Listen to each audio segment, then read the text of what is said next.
यही बात तो हम बोले कि आप ही मुख्यमंत्री जी इसी सदन में आपने बोला था कि बिजली मुफ्त नहीं देनी चाहिए, दरें भले कम कर दो। तो अब क्या मजबूरी आ गई कि आपको जो है बिजली 125 यूनिट फ्री में देना पड़ रहा है। आखिर क्यों आपने पलटी मारी? तो हमने उठाया है, आगे भी हम लोग जो है लॉ एंड ऑर्डर को इश्यूज को हम लोग उठाएंगे। हर जगह प्रेस कॉन्फ्रेंस करके भी हम लोगों ने लॉ एंड ऑर्डर के बात को हम लोगों ने उठाया है। कई बार हमने कहा है कि लॉ एंड ऑर्डर का क्रिमिनल डिसऑर्डर हो चुका है। अब मुख्यमंत्री जिसे बिहार नहीं संभल रहा है, और आखिर आपको पुनरीक्षण के बाद अचानक से क्या जरूरत आ गई कि आप एसआईआर कराइए? हम एसआईआर का विरोध नहीं कर, जो प्रक्रिया है उसका विरोध कर। आप समझिए, जिनके पिता की तस्वीरों को तोड़ा गया, जिनका घर छीना गया, जिनके पार्टी में लड़ाई करवाया गया, जिनके पार्टी का अस्तित्व मिटाया गया, जिसके पार्टी का बंगला सिंबल छीन लिया गया, पार्टी को दो फांक में कर दिया गया, फिर भी अगर वो हनुमान है, आखिर ऐसी क्या मजबूरी है? बिहार यानी चिराग पासवान ये बयान देख करके अपने आप को कमजोर साबित कर रहे हैं। क्या हम गठबंधन में भी है, गठबंधन की बुराई भी कर रहे हैं, सरकार की भी बुराई कर रहे हैं। यानी आपकी ये हैसियत हो गई है कि आप कुछ नहीं कर सकते। You are the central minister. नहीं, अब पिछले प्रेस कॉन्फ्रेंस की याद दिलाया कि पिछले बार हमने प्रेस कॉन्फ्रेंस में एक विवाद भी खड़ा हो गया, तो नेताजी फिर आपके साथ आ गए हैं। 24 से आप उनको हेलीकॉप्टर पर घुमा रहे हैं। कंफ्यूजन था। नहीं, अब वो कह रहे हैं कि हम डिप्टी सीएम बनेंगे। अब कंफ्यूजन जो है नहीं है। डिप्टी सीएम, हाँ, सरकार बनेगा तो सबको जिम्मेदारी मिलेगी ना। आप उनको डिप्टी सीएम बनाएंगे? सरकार बनेगी तो सबको जिम्मेदारी मिलेगी। वो कैसे नहीं, वो डिप्टी सीएम बनाएंगे? अभी सीएम का अनाउंस होगा तो डिप्टी सीएम कौन होगा नहीं होगा वो भी बात फैसला आ जाएगा। 60 सीट मांग रहे हैं वो। चिराग जी अब कोई फैक्टर नहीं है। बीइंग एज अ, वो अपने से कहाँ बोल रहा है? हम तो बोल रहे हैं कि जल्दी बोलिए। उनके जीजा जी कह रहे हैं कि हाँ। मुख्यमंत्री की काबिलियत है। काबिलियत क्या एकदम है, क्यों नहीं हो? बिल्कुल तेजस्वी जी, आप काम गिना रहे थे। तो लेकिन और कोई नेता बताओ, जीतन रामान जी क्या कर रहे हैं, गिरिराज सिंह जी क्या कर रहे हैं एज अ केंद्र मंत्री, या कितने केंद्र मंत्री हैं उनका एक काम बता दीजिए। ललन सिंह जी अब तक क्या किए? चिराग पासवान। अब हम बोले कुंवारे ज्यादा दिन ना रहे तो ज्यादा अच्छा। ओके। कुंवारापन उनको मार देगा। तेज प्रताप यादव। वो सब काम कर सकते हैं। As in? वो पायलट भी हैं, बांसुरी भी अच्छा बनाते हैं, संत भी अच्छे हैं, एमएलए भी हैं, बड़े भाई नहीं, ये बात है। भाई होने के प्रति इतना तो हम उन, जो सही बात है कि is always protective about me. वो परिवार के बारे में चाहे मेरी हो या कोई और बात, किसी और सदस्य की बात है, परिवार में वो सबके लिए प्रोटेक्टिव है। नमस्कार, मैं कुमार प्रबोध और आप देख रहे हैं फर्स्ट बिहार झारखंड। फर्स्ट बिहार झारखंड में आज हम जो बिहार विधानसभा चुनाव होने वाले हैं उसको लेकर जो बिहार के कद्दावर नेता हैं उनके इंटरव्यू का सिलसिला शुरू कर रहे हैं। और पहली कड़ी में, हमारे पहले एपिसोड में आप कह सकते हैं कि तेजस्वी प्रसाद यादव बिहार विधानसभा में नेता प्रतिपक्ष हैं, वो हमारे सामने। तेजस्वी, सबसे पहले स्वागत है आपका।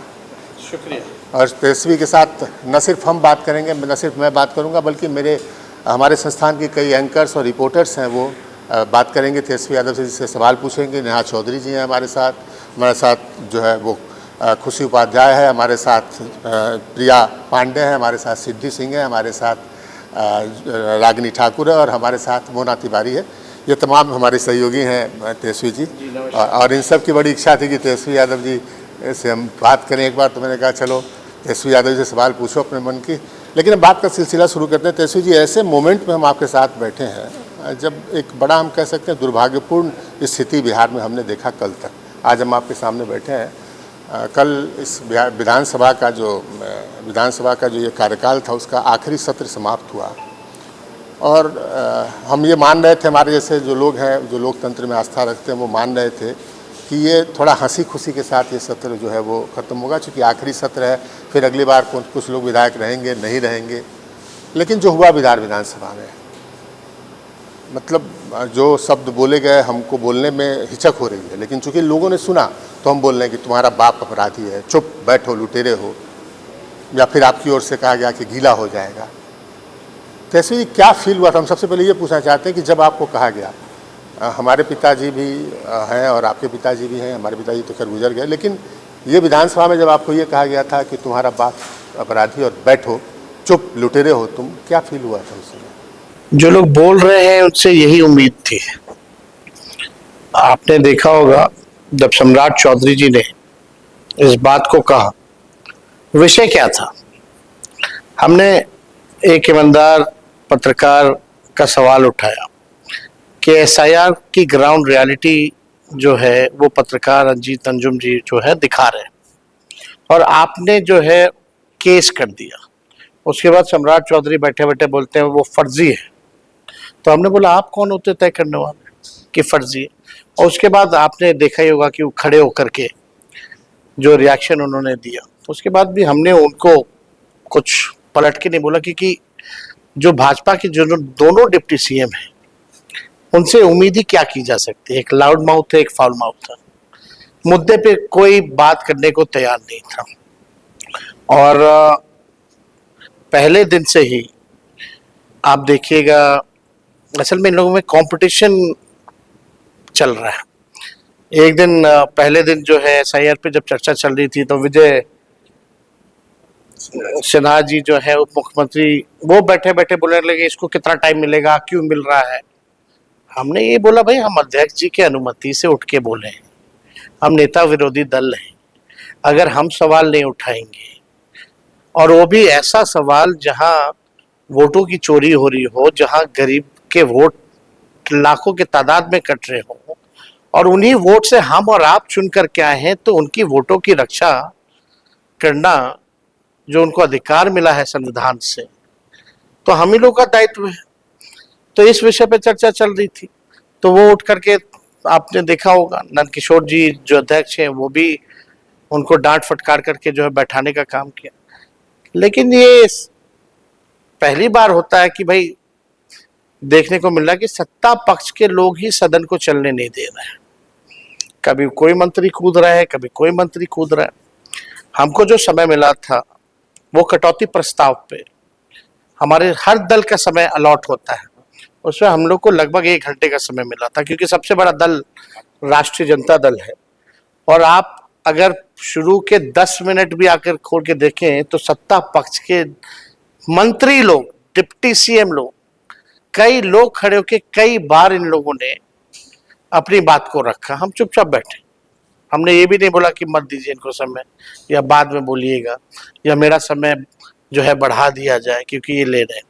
तो हमने सुना और सबका प्यार से हमने जो है जवाब देने का काम दिल से किया। एक बात ऐसी बताइएगा, जब इस तरीके से सम्राट चौधरी बोल रहे थे मन में क्या आ रहा था? हालांकि मैंने देखा, मैं पर्सनली इस बात को मानता हूं कि आपने बहुत मैच्योरिटी का वहां पर, बहुत मैच्योर नेता की तरह आपने उसको ट्रीट किया। आपने उस बात पर कोई रिएक्ट नहीं किया। अगर आप रिएक्ट करते तो शायद ज़्यादा वहाँ की स्थिति और ख़राब हो सकती थी। लेकिन कैसा फील हुआ मन में? देखिए, एक तो दिन रात तो ये लोग लालू जी और हमको गाली देता है, और जितना ये लोग गाली देते उतने हम लोग मजबूत होते हैं। और सम्राट चौधरी जी क्या है, पहली बार चुनाव जीते तो वो राष्ट्रीय जनता दल के टिकट पे जीते, आखिरी बार भी चुनाव जीते तो राष्ट्रीय जनता दल लालू जी ने टिकट दिया तब जीते। मतलब सम्राट चौधरी जी तो कितनों बड़े हो जाएंगे तो लालू जी का प्रोडक्ट ही कहलाएंगे। और आपको भी पता है राबड़ी देवी जी के मंत्रिमंडल में जो उन्होंने जो डेट ऑफ बर्थ सर्टिफिकेट जो दिया था उस, और मंत्री राबड़ी देवी जी ने बनाया था, फिर उनको हटाना पड़ा था, तो कितना उस दौरान जो है बवाल हुआ था। तो इस तरह की भाषा हमको नहीं लगता है कि करनी चाहिए। और मेरे 10 साल हो रहा है हमको विधायक रहते, इसमें नेता विरोधी दल रहे, डेप्यूटी सीएम रहे, कभी भी हमने किसी को अपशब्द जो है आज तक या गुस्से में। लेकिन आप जो बोले थे गीला हो जाएगा, इस पर देखिए, इसको लोग हम बोले कि भाई गीला होना कोई अपशब्द तो है नहीं, हम यही बोले कि ज्यादा जोर से बोलिएगा तो गीला हो जाएगा, अस्थिर से सुन लीजिए। अब मंत्री तो बोल ही रहे हैं, उप मुख्यमंत्री तो बोल ही रहे हैं, और जनक सिंह जो बीजेपी के एमएलए हैं खड़े होकर के मेरे को भद्दी भद्दी गालियां जो है वो देने लगे। तो हमने फिर भी बोला कि भाई ज्यादा जोर से मत बोलिए, गीला हो जाएगा, ज्यादा जोर लगा रहे थे। तो ये कोई अपशब्द नहीं है, बड़े सम्मान तरीके से उनको बोले कि भाई बैठ जाइए, गीला हो जाएगा नहीं तो ये तो व्यंग है। व्यंग मतलब ये कोई अपशब्द नहीं है। और आप देखिएगा फिर एक और उनके भाजपा के विधायक माइक तोड़ करके मेरे ऊपर फेंकने वाले थे अगर हमारे विधायक नहीं जाते तो पता नहीं आखिर हम तर्क के साथ बात करते हैं, एविडेंस के साथ बात कर रहे थे, मुद्दे की बात कर रहे थे, तो इन लोगों को मुद्दा कुछ और चल रहा है, चर्चा कुछ और चल रही है। जब विपक्ष के मेरे बातों का जवाब नहीं होगा तो वो लोग यही करेंगे। पहली बार आप देखिए कि हर पार्टी को इस पे बोलना था। जो सप्लीमेंट्री बजट आया, जो कटौती प्रस्ताव आया, हर पार्टी को अलॉट था। वो अपने समय में बात रखते, तो अपने समय में नहीं रख करके वो लोग चाहते ही नहीं थे क्योंकि जवाब दे, क्योंकि जवाब कोई नहीं था। नीतीश जी ने तो बात रख दी ना, तुम्हारे माता तुम्हारे पिता। वो शुरू में देखिए हमको बड़ी सहानुभूति है उनसे, जो जिस स्थिति में आ गए हैं नीतीश कुमार जी। एसआईआर पर चर्चा चल रही थी, सबको पता था, लेकिन हमारे बिहार के मुख्यमंत्री को नहीं पता था कि एसआईआर पर चर्चा चल रही है। हमको लगा जब उठे तो हम चुपचाप बैठ गए।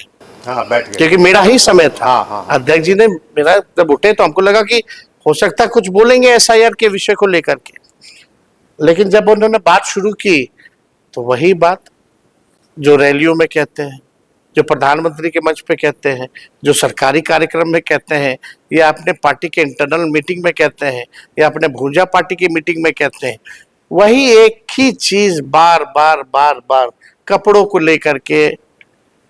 आपके माता आपके पिता ने कौन नहीं जानता, कितनी बार आप बताइएगा। और ये नीतीश कुमार जी जो इनको चुनाव जिताने के लिए लालू जी ने क्या क्या नहीं किया।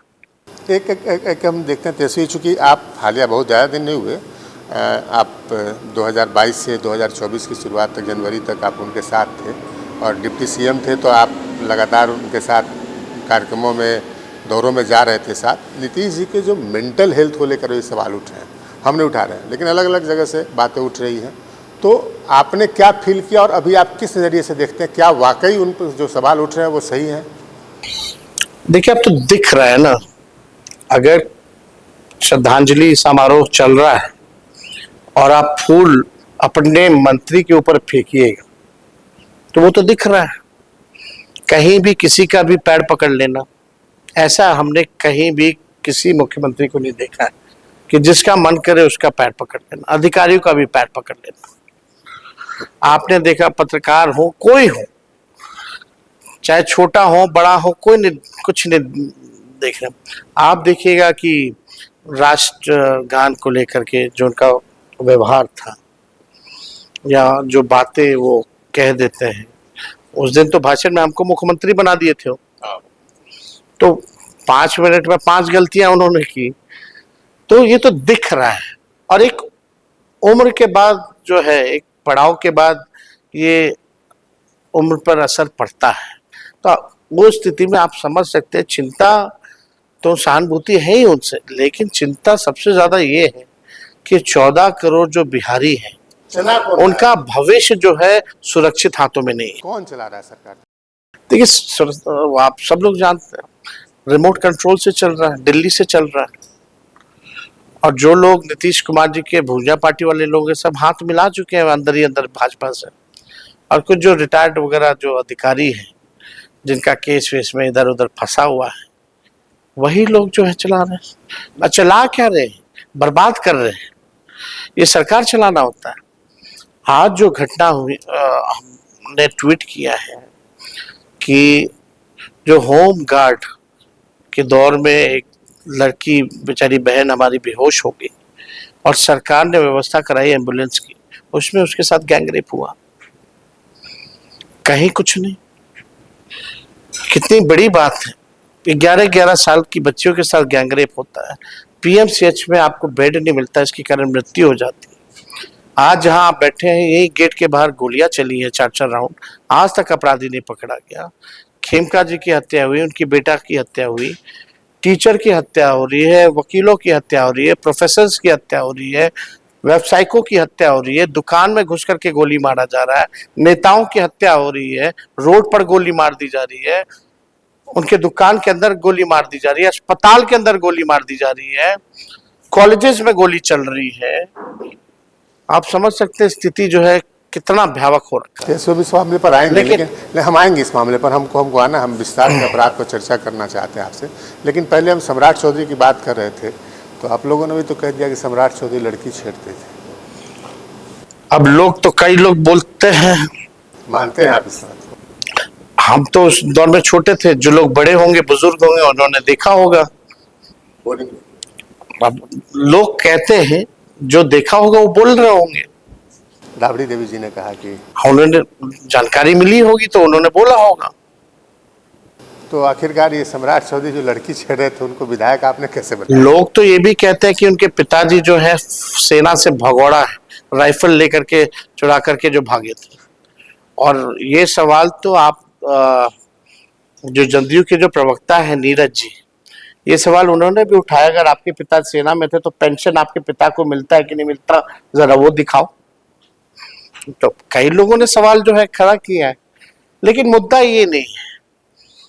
तो आप अगर उल्टा बोलिएगा तो लोग भी, समर्थक जो है या लोग रहते हैं, उनका भी बोलना हो जाता है, लेकिन मुद्दे की बात होनी चाहिए, जो मेरा अपना पर्सनल जो विचार है। जैसे आप, हम इसी मुद्दे पर आ रहे हैं। आपने एक मुद्दा अभी पिछले महीने से आपने जोर शोर से उठाया, और कहीं ना कहीं बिहार के एक वर्ग के मन में जो SIR का जो वोटर लिस्ट रिवीजन का मामला है, बिहार के लोगों के एक बड़े, हमने कई लोगों से बात की, तो उनका कहना था कि तेजस्वी यादव उसमें ट्रैप हो गए हैं। उनका कहना था कि तेजस्वी यादव जोर शोर से SIR का विरोध कर रहे हैं, लेकिन बिहार का जो अहम मुद्दा था, जो यहाँ पर हत्या, लूट और लगातार जिस तरीके से दिल को दहला देने वाली घटनाएं हो रही थी, वो मुद्दे दब गए। आपने जिस दिन यहाँ पारस हॉस्पिटल में घुस के मर्डर हो रहा था, उस दिन आप SIR पे बोल रहे थे। तो चुनाव आयोग पर उनका ये मानना है, एक वर्ग का, कि चुनाव आयोग पर जो राहुल गांधी बार बार सवाल उठाते रहे पहले से ही, आप भी उसी लाइन पे आके, और जो मूल मुद्दा है जिससे बिहार के लोगों को मतलब है, डर, आतंक का माहौल, आपराधिक घटनाएं, वो पीछे छूट गया, और आप SIR की बात कर रहे हैं। लोकतंत्र को खत्म किया जा रहा है। यही वोटर है जो हमको चुनते हैं, तभी तो हम हाउस में हैं। जब वो वोटर को वोट देने का अधिकार ही नहीं होगा तो हमारा क्या मतलब है? तो हम फिर से आवाज कैसे उठाएंगे? फिर से तो फिर आवाज ही नहीं उठा पाएंगे। आप जो है पहले से तय करके रखे, इतने का काट दो, इतने का काट दो। चुनाव आयोग तो कह रहा 99% का हमने फिर से कर दिया। क्या किया है? अभी केवल फॉर्म जो है वो अपलोड किया है, उसमें भी पावती नहीं लोगों को दिया गया है, उसमें भी गाइडलाइंस जो चुनाव आयोग के थे उसको जो है नहीं निभाया गया है। खुद ही BLOs जो है साइन मार के, अंगूठा मार करके जो लोग हैं अपलोड कर रहे हैं। लोगों को, कई लोगों को पता ही नहीं उनका भी फॉर्म जमा हो गया, विद डॉक्यूमेंट हुआ है या विदाउट डॉक्यूमेंट हुआ है, ये किसी को नहीं पता। तो क्या शंका तो आप जब पावती दिए ही नहीं तो वो भी फॉर्म जो है उसका क्या मतलब रह जाएगा? कल को अगर कुछ होगा इशू, उसका नाम काट दिया जाएगा, तो वो किस हिसाब से क्लेम करेगा कि हम तो बड़े थे, हमको तो रिसीविंग मिला ही नहीं। जब रिसीविंग ही नहीं मिला तो कैसे हो? एक ये मुद्दा, तो ये मुद्दा देखिए लोकतंत्र से जुड़ा हुआ है, और कभी भी ऐसा नहीं है मुद्दा। हम लोगों ने विधानसभा में भी जब भी कार्य स्थगन प्रस्ताव लाया तो दोनों SIR और अपराध दोनों साथ साथ चला है। विधानसभा में भी हम लोग जो कार्य स्थगन प्रस्ताव दिए थे, इसको लेकर के हम लोग, आपको नहीं लगता है कि आप ट्रैप हो गए कहीं ना कहीं? नहीं, ट्रैप होने की क्या बात? मतलब आप जो मेन मुद्दा था जिसने जनता को यहाँ पर, जब पारस हॉस्पिटल में मर्डर का जो वीडियो सामने आया था, और जिस तरीके से अपराधी खुलेआम, बगैर मतलब कोई एक अपराधी डर से कुछ कपड़ा उपड़ा, टोपी वोपी कुछ लगाता है, और वो खुलेआम पिस्टल लिए 5 आदमी जा रहे हैं और ताबड़तोड़ गोली बरसा के फोटो खींच के जा रहे हैं, इसने पूरे बिहार के लोगों को दहशत में ला दिया था। कई लोगों ने यहाँ पर हमसे कहा कि अब लगता है कि बिहार छोड़ के चला जाना पड़ेगा। उस परिस्थिति में तेजस्वी यादव उस मुद्दे पर आंदोलन नहीं कर रहे थे, उस मुद्दे पर आवाज नहीं उठा रहे। ये मुद्दा तो है ही ना, और ये खत्म तो हुआ नहीं। आज जो घटना हुई, जो हम लोगों ने एम्बुलेंस में जो बच्ची के साथ बलात्कार हुआ, होमगार्ड गैंग रेप में, ये भी तो मुद्दा है लॉ एंड ऑर्डर से जुड़ा हुआ, तो हमने उठाया है। आगे भी हम लोग जो है लॉ एंड ऑर्डर को इश्यूज को हम लोग उठाएंगे। हर जगह प्रेस कॉन्फ्रेंस करके भी हम लोगों ने लॉ एंड ऑर्डर के बात को हम लोगों ने उठाया है। कई बार हमने कहा है कि लॉ एंड ऑर्डर का क्रिमिनल डिसऑर्डर हो चुका है। अब मुख्यमंत्री जिससे बिहार नहीं संभल रहा है और लगातार जो है इस मुद्दे को, कई पीड़ितों क्या हम गए जहाँ घटनाएं हुई, जो 11 साल की बच्ची थी वहां भी गए, चाहे खेमका जी के यहाँ वहां भी गए, हर जगह जो आपका नवगछिया में जो व्यवसायिक की गोली मार के हत्या कर दी गई, कई जगह गए। तो कई जगह जो चाहे बक्सर में जो घटना हुई वहां भी हम लोग गए, तो हम लोग तो पहुंच रहे। लेकिन आप सोचिए एक दिन में कितनी घटनाएं हो रही हैं, कितनी चोरियां हो रही, कितना बलात्कार हो रहा है, कितना गैंगरेप हो रहा है, कितना मर्डर हो रहा है। जंगल राज तो 2005 से पहले ये था। इशू तो यही बात है ना, इस मुद्दे को तो हम लोग उठा रहे हैं, लेकिन जो मेन स्ट्रीम जो मीडिया है वो खामोश है। अब मेरा सवाल तो ये भी हो सकता है ना, हम तो हमेशा बुलेटिन जारी करते हैं क्राइम का, लेकिन मेन स्ट्रीम मीडिया इतनी चुप क्यों है? यही अगर हम लोगों के राज में हुआ होता तो तेजस्वी का खाल नोच लेता है। ये ईमानदार बात है, ये ईमानदारी की बात है। जो माहौल जो बना हुआ है, ईमानदारी की बात है कि लालू जी के समय जब हो रहा था तो ये ज्यादा मीडिया इसको ज्यादा तवज्जो दे रहा था। यही बात हम इसलिए हमने पेपर जो है उसके बॉयकॉट करने की बात की है। पहले विपक्ष की बातें फ्रंट पेज पे छपती थी, कोई ऐसा हादसा होता था मैनेजमेंट नहीं होता था, जिस तरह का अभी जो मैनेजमेंट जो चल रहा है हर एक लेवल पे, वो हम लोग जान रहे हैं, अंदर की बातें जान रहे हैं, लेकिन हमारी भी एक सीमा है। तो जो मैनेजमेंट अभी जो चल रहा है, जो मुद्दे हैं, प्रधानमंत्री जी आते हैं जंगल राज की बात करते हैं, लेकिन इन घटनाओं के बारे में बात नहीं करते हैं, ना इन पीड़ितों से जाकर के मिलते हैं।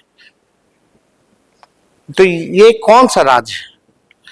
अभी आपके दवा डुप्लीकेट ड्रग्स को लेकर के सजा हुई राजस्थान के कोर्ट से, उनको अभी भी मंत्री बना रखा है, सजा तो हुई।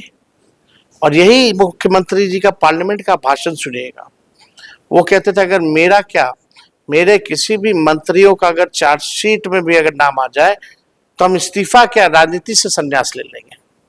आज कितने मंत्रियों पर चार्जशीट? तो आप ही तो कह रहे हैं कि कितना सजा, वो वश में नहीं है, अपने वश में नहीं है वो। अब वो है, लेकिन अब बोला तो करते थे। यही बात तो हम बोले कि आप ही मुख्यमंत्री जी इसी सदन में आपने बोला था कि बिजली मुफ्त नहीं देनी चाहिए, दरें भले कम कर दो। तो अब क्या मजबूरी आ गई कि आपको जो है बिजली 125 यूनिट फ्री में देना पड़ रहा है? आखिर क्यों आपने पलटी मारी? तो देखिए सवाल तो है, हर एक इशू को लाना हमारा फर्ज है, लेकिन सबसे बड़ी बात इस लोकतंत्र में, अगर संविधान में, अगर चाहे गरीब से गरीब क्यों ना हो, कमजोर से कमजोर क्यों ना हो, सबसे बड़ा ताकतवर व्यक्ति क्यों ना हो, अमीर से अमीर क्यों ना हो, उसको भी एक वोट देने का अधिकार मिला है। और अगर आप वो वोट देने का अधिकार छीन लेते हैं तो इससे बड़ा अपराध और कुछ नहीं हो सकता। यानी आप समझ जाइए प्रबोध जी, संविधान कहता है कि 18 साल होने के बाद देश का नागरिक वोट देगा। आप वोटर लिस्ट से नाम हटा दीजिएगा तो देश का नागरिक नहीं रहेगा। जब देश का नागरिक ही नहीं रहेगा तो आप समझ लीजिए उसका राशन पेंशन सब बंद हो जाएगा। जो भी सेंट्रल स्कीम्स जो मिल रही है या स्टेट की स्कीमों का फायदा हो रहा है वो भी नहीं मिलेगा। क्या पता उनकी संपत्ति को भी बेदखल कर दिया जाएगा क्योंकि नागरिक नहीं है। तो उसके बाद क्या होगा? तो ये केवल अधिकार छीनने की बात नहीं, अस्तित्व मिटाने की बात है। कह रहे हैं कि आप लोग घुसपैठिए घुस आए, उनको बचाने की कोशिश कर रहे हैं आप। ये कौन बोला? बीजेपी वाले बोले। हमने इसका जवाब दिया। 700 पन्नों का इलेक्शन कमीशन ने एफिडेविट दिया है सुप्रीम कोर्ट में, उसमें कहीं भी फॉरेनर्स घुसपैठिए का कहीं भी जिक्र नहीं है। 22 तारीख को आप देखे होंगे एक प्रेस नोट निकाला है, उसमें बता दीजिए, उसमें यह है कि मरने वालों की इतनी संख्या है, एक विधानसभा से दूसरी विधानसभा, और एक व्यक्ति का 7 लाख कुछ इतना वोट है, लेकिन विदेशी का जिक्र कहीं भी नहीं है। तो मेरा ये तो सवाल है कि इलेक्शन कमीशन अपने पर ही सवाल उठा रहा है, क्योंकि ये तो सालाना काम होता रहता है। जो 18 साल का होता है आपका वोटर लिस्ट में नाम जुड़ जाता है। उसमें तो एसआईआर की जरूरत नहीं होती, जो मृत होते हैं उसका नाम कट जाता है। और हर चुनाव से पहले पुनरीक्षण होता है, जो कि फरवरी में ही लिस्ट आया था। तो फरवरी में जो लिस्ट आया और अब जो लिस्ट आया, इसमें आप 60 लाख लोगों का कहां से इतना बड़ा डिफरेंस आ गया विद इन 2-3 महीनों में? यही तो सवाल है ना।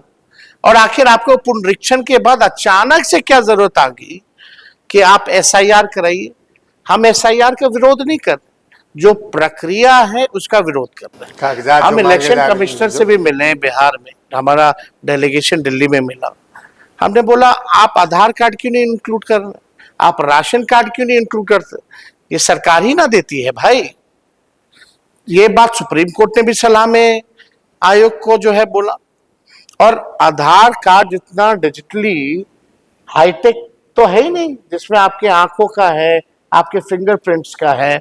और कुछ दिन पहले ही इलेक्शन कमीशन जो है ड्राइव चला रही थी कि आधार को लिंक किया जाए वोटर लिस्ट से, ताकि डुप्लीकेसी जो है वो ना हो। तो अचानक से आप आधार कार्ड क्यों? और कई ऐसे डॉक्यूमेंट जो मांग रही है, मान लीजिए पासपोर्ट मांग रही है, पासपोर्ट दिखाओगे तो तुम्हारा वोटर लिस्ट में नाम आता है। 2% लोगों तो के पास। पासपोर्ट का कैसे बनता है? आधार कार्ड देखिए तो बन रहा है। तो आधार कार्ड आपको क्यों नहीं चाहिए? कई ऐसे डॉक्यूमेंट्स हैं जिसमें आधार कार्ड को देना पड़ रहा है, तब जाकर के बाकी का डॉक्यूमेंट बन रहा है। और क्या क्षमता है, इतने लाख लोग बनाएगा तो सोचिए आप कहां से इतना जल्दी बन पाएगा। तो एक इसलिए टाइमिंग को, डॉक्यूमेंट को लेके हम लोगों ने सवाल उठाया था। और सूत्र के हवाले से लोग जो खबर चलाते थे, उसी पे डिप्टी सीएम बयान दे देते थे, घुसपैठिया है। जब हमने ये भी बोला कि जो 52,000 या 55,000 तकरीबन बीजेपी के बीएलए हैं, उन्होंने आज तक आपत्ति नहीं दर्ज की विदेशी को लेकर के, तो आपको करना चाहिए अगर है तो वो तो किया नहीं ना, एफिडेविट में है विदेशियों का। तो आप तो केवल जो है आई वॉश कर रहे हैं। आप लोग पहले से तय कर ले बात। आप इतना समझिए प्रबोध जी कि पहले वोटर्स जो थी वो सरकार चुनती थी, अब सरकार वोटर चुन रही है। मूल आप इसकी लड़ाई लड़ रहे हैं तेजस्वी जी, लेकिन आगे विधानसभा चुनाव है, ये तो लड़ाई आपकी चलती रहेगी। आप एक और सवाल कि आप कह रहे थे कि हम चुनाव बहिष्कार कर देंगे। आज चिराग पासवान कह रहे थे कि उनकी हिम्मत है तो चुनाव बहिष्कार करके दिखाएं। अब उनको जो कहना है कहें, लेकिन आज कहीं हम बयान देख रहे थे कि मुझे उन्होंने कहा कि मुझे पीड़ा है, मुझे अफसोस है कि कि मैं उस गठबंधन में हूं जहां अपराध मैं उस कंट्रोल सरकार नहीं को- किया जा रहा है, उस सरकार को इस तरह का समर्थन करना क्राइम हो को जाए। जी, लेकर जी। के अफसोस क्यों जता रहे हैं? आपकी क्या मजबूरी है? आपको अफसोस भी है और कुर्सी पे भी बैठे रहना है, उस गठबंधन में भी रहना है। अभी 77,000 करोड़ का कोई हिसाब सरकार दी नहीं है। 77,000 करोड़ का सीएजी का जो रिपोर्ट आया, 77,000 करोड़, समझ जाइए कितना पैसा होता है। सरकार ने कहाँ पैसा खर्च किया है, नहीं किया है, उसका कोई हिसाब नहीं है। तो क्यों बैठे हैं भाई आप? चिराग पासवान को क्या सलाह, कुर्सी पर से उतर जाए? देखिए, आपके ये बड़े नहीं भाई- छूटेगा ना उनसे। आप समझिए, जिनके पिता की तस्वीरों को तोड़ा गया, जिनका घर छीना गया, जिनके पार्टी में लड़ाई करवाया गया, जिनके पार्टी का अस्तित्व मिटाया गया, जिसके पार्टी का बंगला सिंबल छीन लिया गया, पार्टी को 2 फांक में कर दिया गया, फिर भी अगर वो हनुमान है, आखिर ऐसी क्या मजबूरी है? खाली बोलने से, बयान दे करके निकल जाइएगा तो चलने वाला नहीं है। आखिर क्यों वो बयान दे रहे हैं? कुछ सोचें आप भी, आपसे अच्छे संबंध रहे, बड़े भाई छोटे भाई का कुछ रिश्ता रहा है आपका।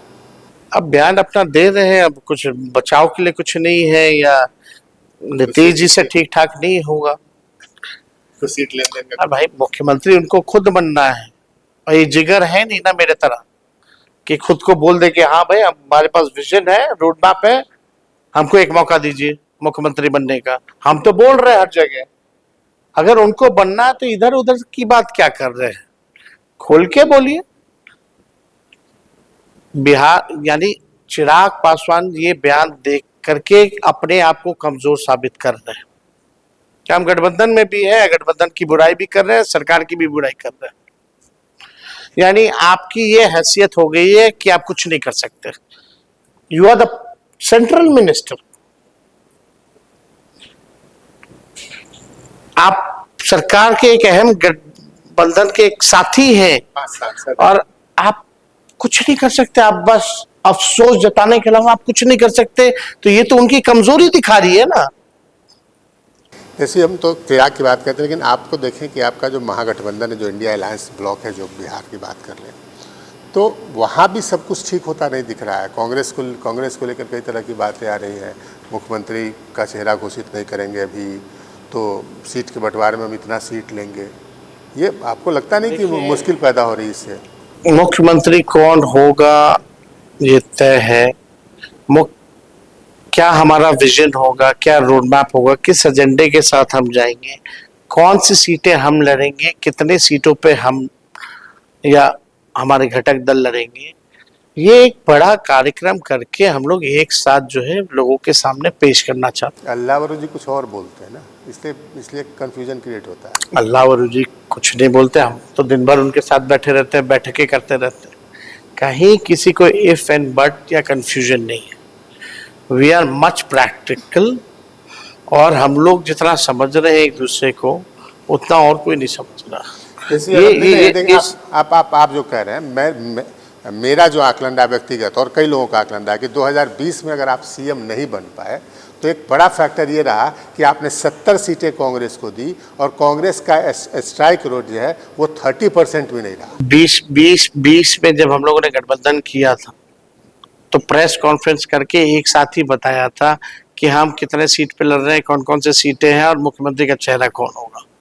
तो हमारी अपनी स्ट्रैटेजी है, हम अपने हिसाब से अपने फिर वही करेंगे तो फिर आप लेकिन जनता में कोई कंफ्यूजन नहीं है, ना हमारे अलायंस में कंफ्यूजन है। हाँ, लोग कुछ सवाल उठा सकते हैं, जब तय है तो क्यों नहीं बोल रहे हो, तो किसी के बोलने से थोड़ी हम बोलेंगे, जब हम लोगों को ठीक लगेगा, समय ठीक है, तब हम लोग बोलेंगे।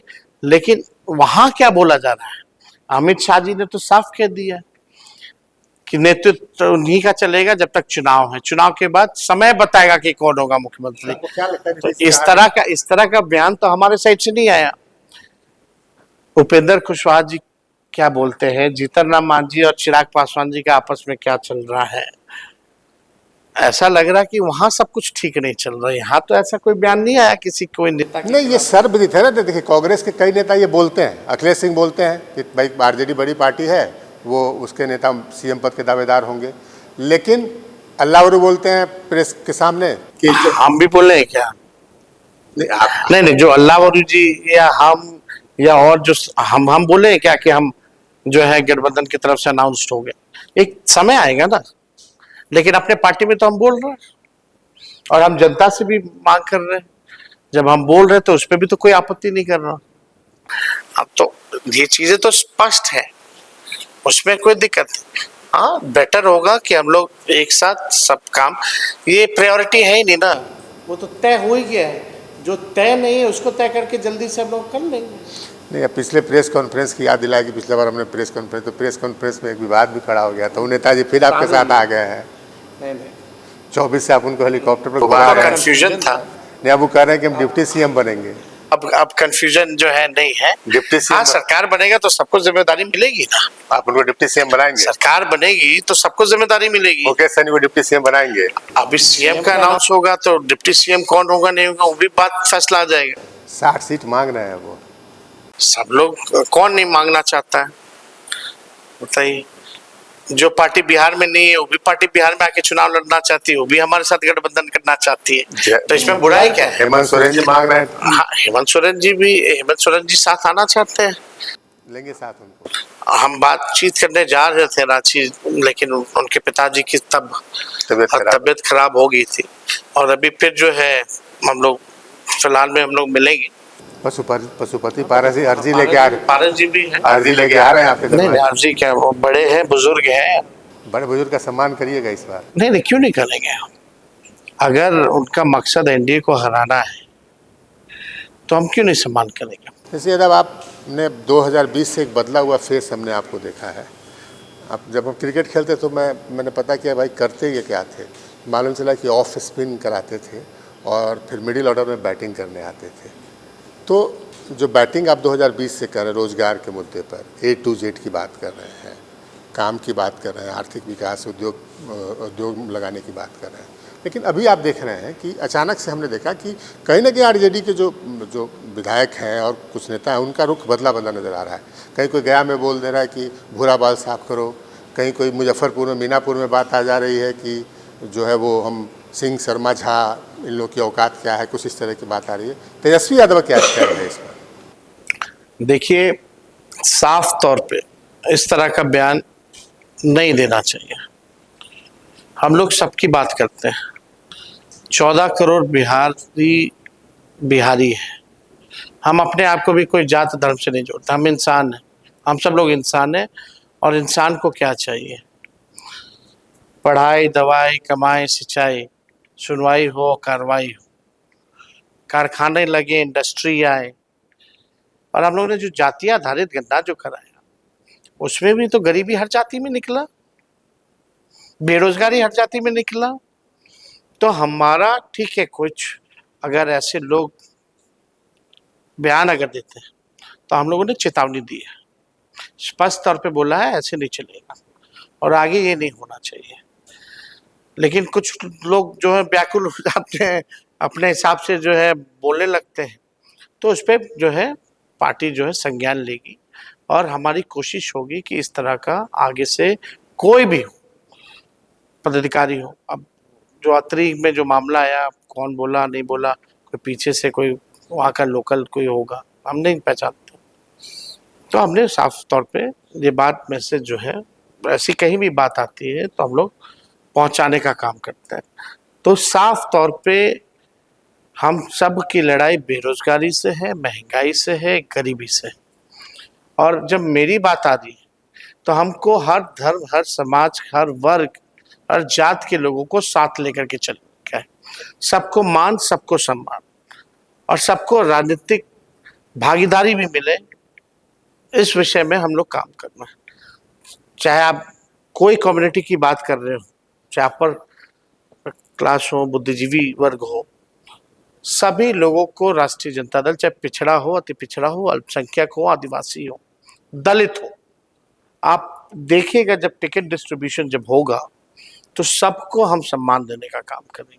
मतलब ऐसा नहीं कहा हम जाएगा लोग कि सबको साथ लेके चलेंगे, कि किसी वर्ग को आपने छोड़ा, ये ना नहीं कोई देखा। जात बन करके जाना है, ना कोई धर्म के तौर पे। एक अच्छा इंसान जो केवल अपने राज की चिंता करता हो, अपने राज के लोगों की चिंता करता हो, जो एक सपना देखे कि भाई जो विजन रहे कि हमको अपने राज्य को अव्वल राज्यों में लेके जाना हो, जहां बेरोजगारी से मुक्ति हो, भ्रष्टाचार से मुक्ति हो, अपराधीकरण से मुक्ति हो, महंगाई से मुक्ति हो, गरीबी से मुक्ति हो, हर हाथ काम मिले लोगों को, किसी को पलायन से मुक्ति हो, बाहर ना जाना पड़े, ये हम लोगों में किसान का भला हो।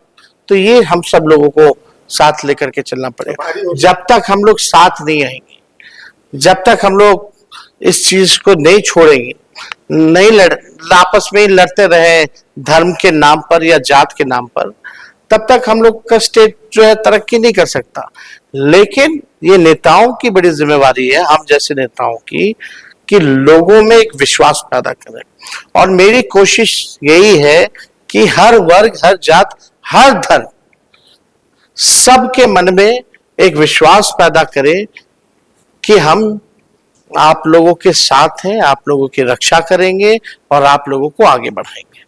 तेजस्वी जी मेरी बड़ी सहयोगी है नेहा चौधरी, इनके मन में कई सवाल बार बार वो इंतजार कर रहे थे, कुछ सवाल है इनके मन में। नेहा जल्दी पूछिए, इनके पास टाइम भी कम है, जल्दी पूछिए सवाल इनसे। बिल्कुल सर, चुनाव नज़दीक है, आपने सुरक्षा पेंशन का मुद्दा उठाया, बिजली फ्री करने का मुद्दा उठाया, लेकिन ये तमाम मुद्दे अब खत्म होते दिखाई दे रहे हैं क्योंकि एनडीए की सरकार ने बिजली फ्री कर दी है, सामाजिक सुरक्षा पेंशन भी बढ़ गया। मुझे लगता है आपकी स्थिति उस कर्म की तरह हो गई है जो युद्ध में तो जाएगा लेकिन कुंडल कमंडल नहीं है उसके पास। कवच कुंडल जो है वो नहीं है। पहले ही ले लिया गया नीतीश जी। देखिए, नकलची सरकार है। उस समय जब 5-10 लाख नौकरी के बारे में बात करते थे तो बोलते थे कहाँ से लाएगा, कैसे होगा, संभव है, अपने बाप के पास से लाएगा क्या। उस समय बीजेपी का अलग था, क्या 19 लाख देंगे। उसी टाइम नीतीश जी से अलग हो गई बीजेपी इस बयान के बाद। वो भी 19 लाख का क्या हुआ पता नहीं। 1 1.5 साल तो वो लोग भी रहा तो कुछ नहीं किया। नकली लेकिन हम नोट छापे 17 महीने जब आए और जो कंडीशन था इसी चीज को था कि एक तो इंडिया अलायंस बनाना है, इनको बीजेपी को हराना है लोकसभा चुनाव में, और एक मेरा एजेंडा कि हमसे लोग सवाल पूछेंगे कि तेजस्वी अगर डिप्टी सीएम बना तो क्या किया। तो ये एक शर्त था कि हमको किसी भी कीमत पे, बताइए 17 साल से लोग सरकार में थे, उन लोगों को 20 में 17 ही साल होगा, तो उन लोगों को ये नहीं पता था कि पदे रिक्त है। और हम लोगों ने क्या किया, उसका तो बजट का प्रोविजन ऐसे ही है क्योंकि पद ऑलरेडी सृजित थे। हम लोगों ने जो रिक्त पदे थी उसको बढ़ा और जहां जरूरत थी उसका सृजन हम लोगों ने किया, और बजट था, पैसा था, तब हम लोगों ने 5 लाख लोगों को नौकरी दी। आज ये लोग कह रहे हैं वही मेरा मुद्दा रोजगार और नौकरी का चुरा रहे हैं, अब बोलते हैं 1 करोड़ देंगे, 1 करोड़ रोजगार देंगे। अब कितनों को नौकरी दोगे, कितनों को रोजगार दोगे, तो कैसे दोगे, तो ये तो बताए नहीं। जी, अब क्या होगा मतलब अब अब अब ये चुराया, हम घूम के बोले कि पेंशन जो है 400 वो 1500 करेंगे, उन्होंने 1100 किया, 1500 नहीं किया, 1100 ही किया। हमने बोला 200 यूनिट फ्री में बिजली देंगे, हालांकि नीतीश जी कहते थे कि फ्री में नहीं देना चाहिए, फिर भी 125 यूनिट फ्री में बिजली की बात कही। हमने बोला युवा आयोग का गठन करेंगे, वो भी जो है गठन कर दिया। तो ये देखिए, इससे बिहार की समस्या तो खत्म नहीं हो गई, और अभी तो सरकार ने शुरुआत भी नहीं की है। इसको कैसे इम्प्लीमेंट करेगी ये भी लोग देखेंगे। और हमने ये भी कहा है कि माई बहन मान योजना लाएंगे, सदन में बोला देखो इसका भी कॉपी ये लोग जल्दी करेंगे। तो हमारे पास अभी हम लोगों ने केवल जो है गोलियां चलाई हैं, अभी हम लोगों के पास एक से एक हथियार बाकी है। और हमने सदन में बोल दिया अब कोई भी घोषणा होगी जब तक नोटिफिकेशन नहीं होगा तब तक हम बोलेंगे नहीं। और ये भी तो दिखाता है ना कि सरकार का कोई अपना विजन नहीं, अपना रोड मैप जो है नहीं है। बिल्कुल तेजस्वी। तो आपके पास अभी बम बारूद सब बचा हुआ है? ये लोग कुछ किया कहाँ है अभी? हमारे पास इतना चीज है अभी करने के लिए, नई नई चीजें जो आज तक बिहार के लोगों को नहीं मिला होगा, ऐसी चीजें हैं ना हमारे पास, हम तो काम करके रखे। और हम लोग जब बोल रहे थे तो हमको ये भी पता था कि ये करेंगे। पूरा बिहार का जिला घूम करके हम प्रेस कॉन्फ्रेंस करते थे सुबह, और हम बोलते थे देखिएगा आने वाले समय में सरकार को नाक रगड़वा करके काम करवाने पे मजबूर करेंगे। हुआ कि नहीं हुआ? आप मेरा बयान देख लीजिएगा, आपके तो हर जिला में फर्स्ट बिहार झारखंड के रिपोर्टर, कभी भी कोई भी जिला का प्रेस कॉन्फ्रेंस मेरा निकाल के दिखवा लीजिए। हमने कई बार बोला कि देखो जो घोषणा कर रहे हैं, और हम सरकार को नाक रगड़वा करके ये सब काम करवाएंगे, तो हमने करवाया। कम से कम जनता का तो भला हो। 2020 की जब हम बात कर रहे हैं तो उस वक्त आपकी पार्टी फर्स्ट लार्जेस्ट पार्टी बनी, और आप ये कह रहे थे कि हमारी सरकार बनते बनते रह गई, लेकिन उस वक्त पूरा सिनेरियो अलग था। चिराग पासवान एनडीए के खिलाफ थे, उनका वोट कटा, और उसके बाद फिर आप फर्स्ट लार्जेस्ट पार्टी बने। लेकिन अब सिनेरियो बिल्कुल अलग है, चिराग पासवान एनडीए के साथ है, एनडीए एकजुट होता दिखाई दे रहा है। इस बार क्या वो जो टारगेट है वो पूरा हो पाएगा, सरकार बन पाएगी? देखिए उस समय मुकेश सहनी जी भी नहीं था, अभी है, वो एनडीए में थे। और चिराग जी ने केवल जो अकेले लड़े, जो वोट काटा, वो एक तरफा वोट नहीं काटा, वो हम लोगों का भी कई सीटों पर उसका जो है असर रहा। हमारे भी कई बागी जो लोग थे उनको भी जो है टिकट मिला, इससे नुकसान भी जो है हम लोगों को हुआ। हमको लगता है कि इस बार हम लोगों को पूरा मौका मिला है, क्योंकि उस दौरान हम लोगों को जनता के बीच जाने का मौका नहीं मिला। हर जिला हम तकरीबन बिहार जो है कई हजार किलोमीटर घूम लिए, 3 राउंड हमने जो है हर जिला का लगाया है। उस समय कोविड का दौर था, तो हम ऐसे लॉकडाउन में, लेकिन सरकार के लोग कोविड में भी सामान सरकारी बांटने का काम कर रहे थे, पैकेट बना बना के। लेकिन हम लोग निकलते थे तो हम लोग पे केस जो है कोविड वाला वो लगा दिया जाता था। लेकिन इस बार हम लोगों को मौका मिला है, और पिछली जो गलतियां हम लोगों से हुई हैं क्योंकि मार्जिन बहुत कम था। अब ज़्यादा डिटेल में हम नहीं जाना चाहेंगे, 12,000 का ही था। फिर जो चंडीगढ़ में जो हुआ वो कई सीटों पे हम लोगों के साथ भी हुआ, लेकिन इस बार हमारी कोशिश है कि अंतर जो है वो कम ना हो बल्कि डिफरेंसेस ज़्यादा हो।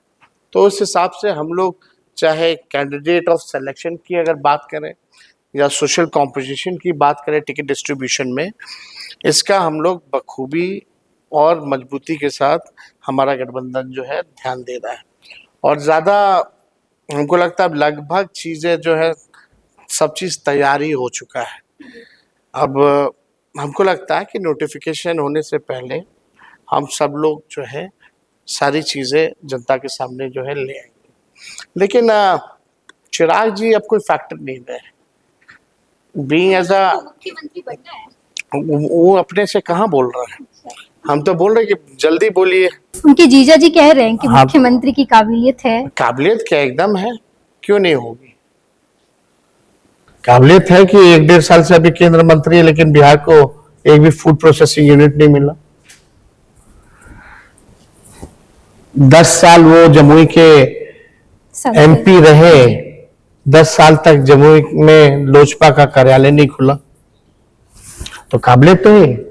अगर इन लोगों से पूछा जाए एक काम, हम तो अपना गिरा देंगे 20 काम अभी, लेकिन उनसे अगर पूछिए कि आपने एक काम अगर बिहार के लिए किया है तो वो कौन सा काम है, बिल्कुल तेजस। या आप ही से पूछते, आप ही बताइए, या आप लोग सब लोग बैठे ही हैं, एक चिराग पासवान का काम बताइए एज ए मिनिस्टर।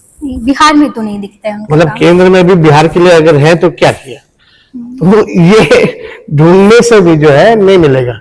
लेकिन अगर मेरे बारे में बोलेगा तो हम लोग गिना देंगे, जाति आधारित गणना कराई, 65% आरक्षण बढ़ाया, टूरिज्म पॉलिसी बनाई, आईटी पॉलिसी बनाई, खेलने कूदने वाले को भी डीएसपी बनाया, मेडल लाओ नौकरी पाओ, खेल नीति बना करके 50,000 निवेश ला करके एमओयू हम लोगों ने कराया। मानदेव तालीमी मरकज हो, विकास मित्र हो, टोला सेवक हो, शिक्षा मित्र हो, इनको बढ़ाया। 4.5 लाख नियोजित शिक्षकों को राजकीय कर्मी का दर्जा हमने दिया। 700 ऐसे बेईमान डॉक्टर जो नहीं आते थे उनको एक साथ हम लोगों ने बर्खास्त किया। 200 दवाएं मिलती थी मुफ्त, 600 हम लोगों ने किया। हर जगह अस्पताल में रेड मारते थे। अच्छा साफ सफाई हो, अस्पताल की रंगाई पुताई हो, लोगों को दिक्कत ना हो, इसके लिए हम लोग घुमा फिरते थे। एसटीपी हम लोगों ने लगभग जो है 18 शहरों में हम लोगों ने दिया, जल जमाव की समस्या ना रहे, इसके लिए हम लोगों ने काम किया।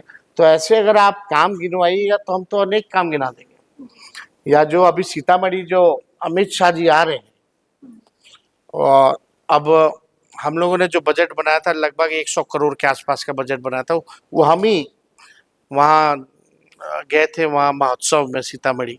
तो हमने ऐलान किया था कि इस मंदिर का जो है हम लोग अच्छे से फिर से बनाएंगे।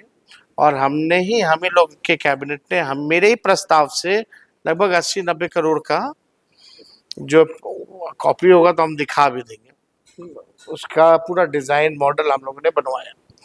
अब वही रिपैकेजिंग हो रहा है। अब 100 करोड़ नहीं 800 करोड़ का कर दिया गया है, क्योंकि शुरुआत हम नहीं की और उसी लिए अमित शाह जी अभी आ रहे हैं। तो कॉरिडोर बनाया, अच्छी बात है, लेकिन काम तो हम लोग सबके लिए कर रहे हैं। ऐसा नहीं, थावे का मंदिर वो भी हम ही शुरू करें, चाहे गोपालगंज का मेडिकल कॉलेजेस वगैरह हो, ठीक है, लेकिन हमारी ये चिंता हमेशा से थी एज अ हेल्थ मिनिस्टर, जो वहाँ रैकेट जो चलता है वो खत्म हो। आप देखिएगा कि जितना मेडिकल कॉलेजेस है, चाहे मधेपुरा पूर्णिया एग्जाम्पल ले लेते हैं, वहाँ लोग इलाज ही नहीं कराते, जाते ही नहीं, खाली बिल्डिंग बना हुआ, कोई पढ़ाने वाला प्रोफेसर ना आपको नहीं मिलेगा। एक का डिपार्टमेंट का छोड़ करके कोई और डिपार्टमेंट चल ही नहीं रहा, रद्द हो जाता है। जब रद्द होने वाला होता है तब जाकर के ट्रांसफर पोस्टिंग होती है, जब मान्यता मिल जाती है फिर वापस हो जाता है सब। तो इसके लिए हम लोग जो है बहुत ढंग से काम कर रहे थे। और जितनी एएनएम है, जीएनएम थी, नर्सेज, उनको क्योंकि महिला है दूसरे राज्य जाना पड़ता है, 11,000 में क्या होगा, फिर वहाँ रेंट लो, उन लोगों का, हम लोगों का था कि होम कैडर जो है हम लोग देंगे। इस पे बड़ा मेहनत हम लोग कर रहे थे कि काम कर रहे थे। हालांकि तब तक तो चाचा जी पलट गए, बहुत चीजें हुई बीच में। बिल्कुल तेजस्वी जी, आप काम गिना रहे थे। तो लेकिन और कोई नेता बताओ, जीतन रामान जी क्या कर रहे हैं, गिरिराज सिंह जी क्या कर रहे हैं एज अ केंद्र मंत्री, या कितने केंद्र मंत्री हैं उनका एक काम बता दीजिए। ललन सिंह जी अब तक क्या किए, कुछ नहीं। बिल्कुल तेजस्वी जी, आपकी और संजय यादव जी की बहुत चर्चा होती है, इस जोड़ी की चर्चा होती है। तो जितना आप लोग पार्टी में भी ट्रांसफॉर्मेशन लाए साथ, और अब तो ये कहा जा रहा है कि संजय यादव जी आरजेडी के चाणक्य बन गए, सारी रणनीति वही तैयार कर रहे हैं। पूछना ये चाहूंगी कि आपके वो मित्र भी हैं काफी अच्छे, तो मुलाकात कैसे हुई, इस बारे में थोड़ा बताइए। हम लोगों की तो बहुत पहले 10-11 में 2010-11 में मुलाकात हुई थी। उससे पहले वो अखिलेश जी को जानते थे, अखिलेश जी भी संजय यादव जी को जानते थे। हम लोगों की मुलाकात हुई और हम लोगों को लगा कि भाई डिजिटल का जमाना है, तो पार्टी को भी थोड़ा फेसबुक, ट्विटर, सोशल मीडिया, अपना वेबसाइट हो, थोड़ा और डिजिटलाइज करें, क्योंकि नवयुवक लोग और जुड़ते हैं और एक फ्यूचर है डिजिटल का। जैसे अब एआई आ गया, तो this is the future now, technology, AI, अब सब काम इसी पे होने वाला है जो फ्यूचर में।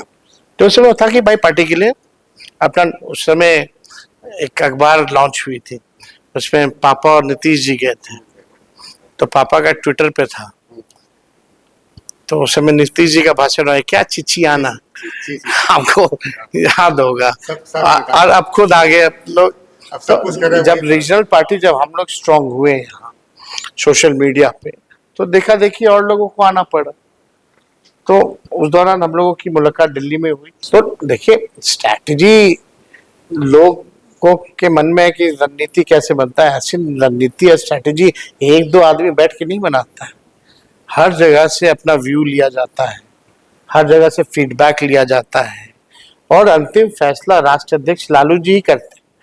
अगर हमको भी कुछ प्रस्ताव है, हमको कुछ इजाजत अगर लालू जी ने दी है, छूट दी है, तो हमने अपनी टीम बनाई है। इसमें से Sanjay ji is one of the team.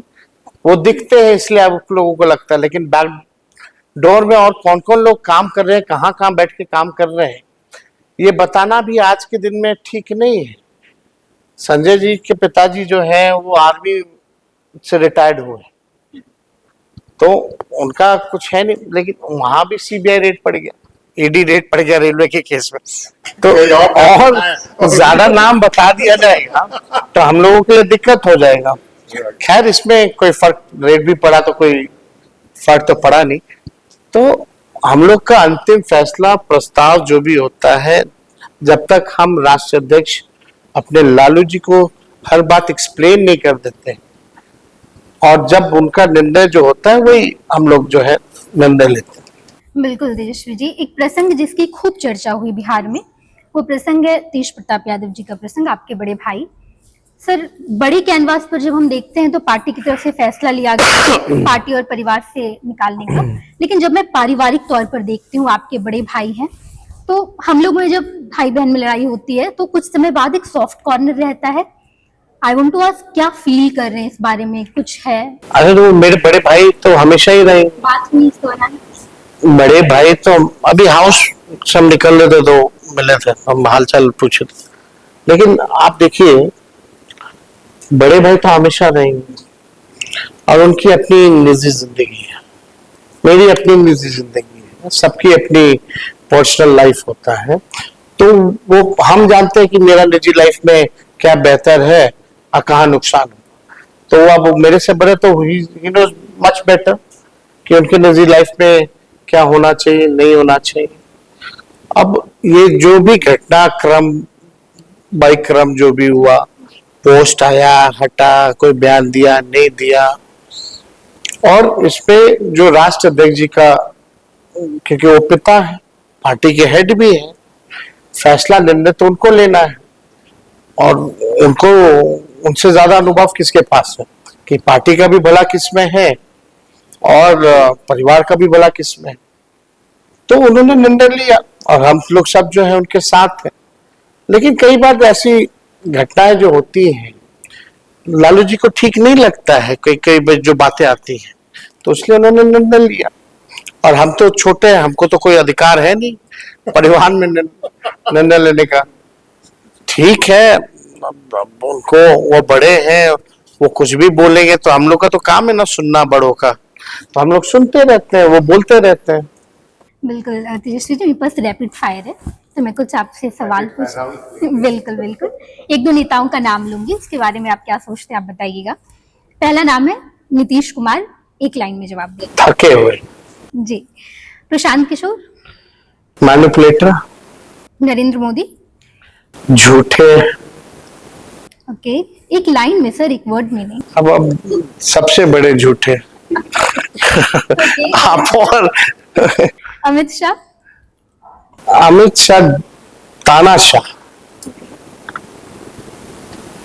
Hitler जैसा तानाशाह। चिराग पासवान।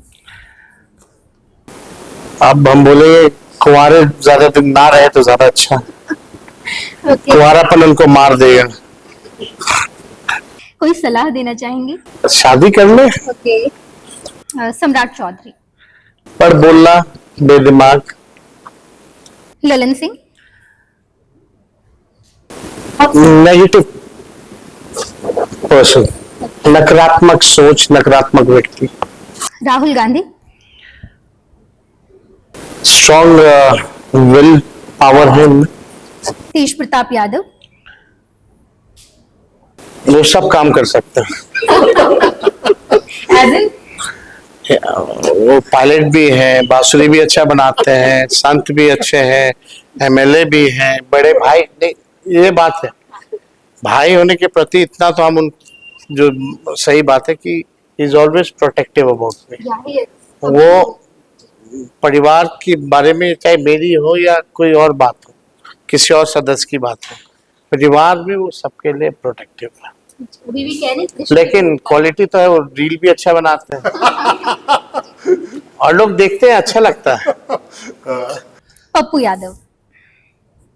पप्पू यादव जी, हमको लगता है कि उनको पता है, he is most confused person. लेकिन साथ आना चाह रहे हैं। वो कहाँ आएंगे फिर कहाँ जाएंगे तो वही बीच बताएंगे। में एक दिन के तेजस्वी यादव सीएम बनेंगे तो या तो मार देंगे हमको या हम बिहार छोड़ के भाग अच्छा, ऐसा बोले क्या?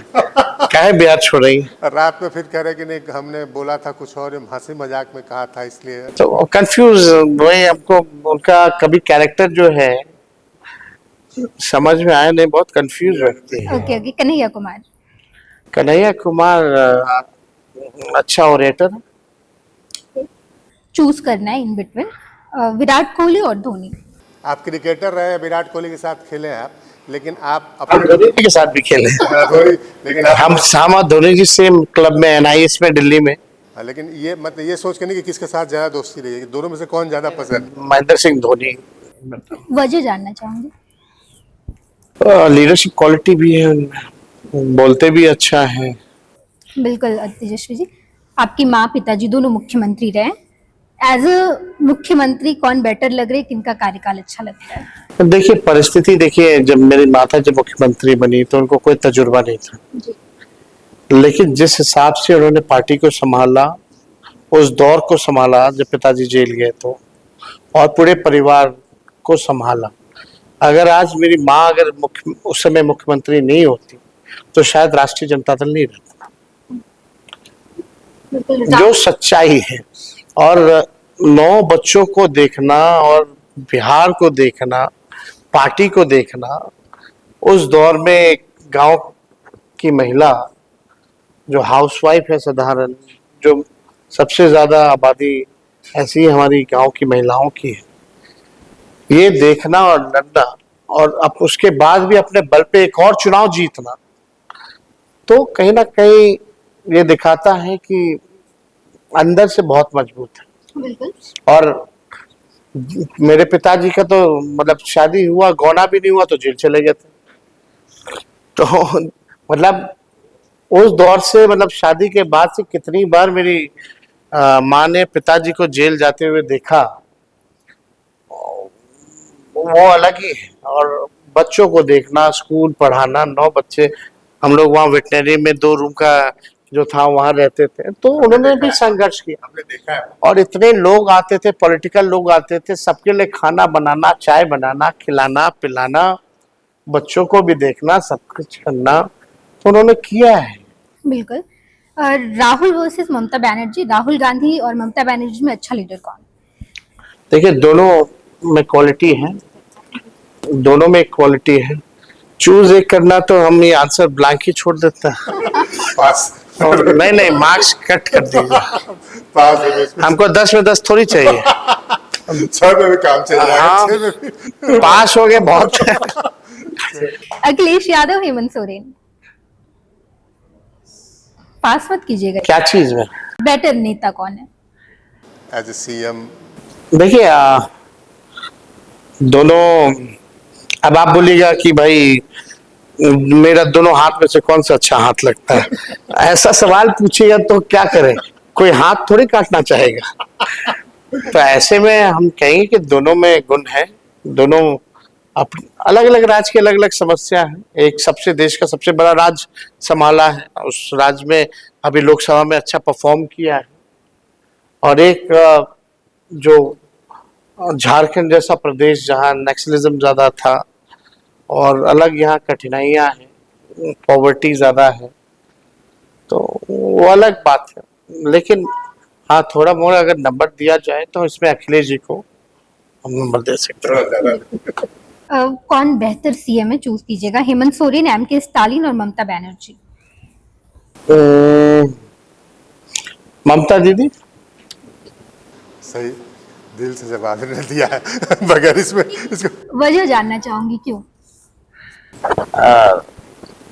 काफी स्ट्रॉन्ग लीडरशिप है उनपे और डरती नहीं। हालांकि स्टालिन जी ने भी अच्छा काम किया है, लेकिन लंबे समय तक अभी ममता जी लगातार बंगाल की मुख्यमंत्री हैं और लगातार दोनों अमित शाह जी और नरेंद्र मोदी के निशाने पर रहती है, लेकिन झुकती नहीं। बिल्कुल, क्योंकि आप बहुत फूडी हैं, कई बार आपने कहा है, हमने देखा भी है कि ढेर सारी चीजें आप एक्सपीरियंस करते रहते हैं। तो किसके हाथ का खाना सबसे ज्यादा टेस्टी लगता है? मैं ऑप्शन भी दे दूं। सुबह किसी और के हाथ से, दोपहर किसी और के हाथ से, नाश्ता किसी और के हाथ से, रात का किसी और के हाथ से। मतलब हम राबड़ी देवी या पत्नी राजश्री? हाँ, माँ का दिन का खाना, राजश्री का रात का खाना। बेटर कौन बना लेता है? ये नहीं फंसने वाले इसमें। अब ये लड़कियां है, ये हमारे एंकर्स हैं। एक एक क्वेश्चन आप लोग से, प्रिया आप पूछ सकती, शुरुआत कर सकती, क्या सवाल आप इससे पूछना चाहेंगी? सर, सबसे पहले आपने अभी बातचीत के दौरान आपने कहा कि हमें मौका मिल रहा है, लेकिन कहीं ना कहीं देखा जा रहा है कि वो मौका आपके हाथ से निकलते जा रहा है। निकलते इस मायने में जा रहा है क्योंकि आपने बिजली बिल का जिक्र किया था, आपने सामाजिक सुरक्षा पेंशन का जिक्र किया था, जो कि अब सत्ता पक्ष के जो लोग हैं वो कहीं ना कहीं वो जमीनी स्तर पर लागू कर रहे हैं। विधानसभा चुनाव है, हम सभी को पता है। ऐसे में क्या लगता है कि वो मौका आपसे छिन जाएगा या फिर कुछ उम्मीद दिखाई दे रही है आपको?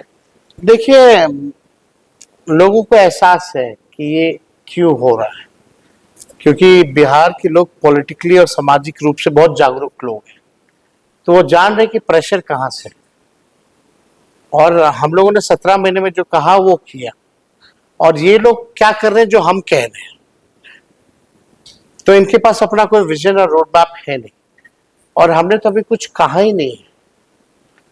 हमने अपने क्षमता का केवल 3-4% ही काम किया, अभी मेरी पूरी क्षमता बाकी है।